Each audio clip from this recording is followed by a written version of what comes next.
తూర్పుగోదావరి జిల్లా అనపర్తి నియోజకవర్గంలో పనిచేస్తున్న 15 మంది అవుట్సోర్సింగ్ లష్కర్లకు 10 లక్షల ప్రమాద బీమా అందించారు. బీమా పత్రాలు ఎమ్మెల్యే నలివిల రామకృష్ణారెడ్డి అందించారు.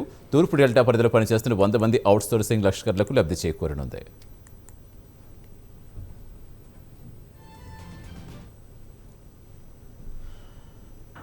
ఈస్టర్న్ డెల్టా ప్రాజెక్ట్ కమిటీ చైర్మన్గా ఎవరైతే ఉన్నారో రాలశెట్టి సునీల్ గారు వారి బాధ్యతలు స్వీకరించిన నాటి నుంచి అత్యంత బాధ్యతాయుతంగా చేస్తూ ఎవరైతే జలవనరుల శాఖలో కింది స్థాయి ఉద్యోగులు లస్కర్లు ఉన్నారో వారి సంక్షేమం కోసం వారు నిరంతరం ఒక ఆలోచన చేసి వినూత్నమైన రీతిలో వారి సంక్షేమం కోసం కార్యక్రమాలు నిర్వహించడం జరుగుతూ ఉంది. వారందరూ వర్షాకాలంలో ఇబ్బంది పడతారనే ఉద్దేశంతో రెయిన్ కోట్స్ వారి సొంత ఖర్చులతో ఇవ్వడం జరిగింది. అదేవిధంగా వారు రాత్రిపూట గస్తీకి వెళ్లాలన్నా లేకపోతే షట్టర్స్ లాకులు ఇటువంటివి చెయ్యాలని వారు గట్ల మీద తిరిగిన ఇబ్బంది పడతారనే ఉద్దేశంతో టార్చ్ లైట్లు కొనివ్వడం జరిగింది. మరలా ఈరోజు ఒక లస్కర్ చనిపోవడం ప్రమాదవశాత్తు అతనికి ఏ విధంగా సహకారం అందించే పరిస్థితి లేనప్పుడు వారిని పరామర్శించిన తర్వాత వారిలో ఒక ఆలోచన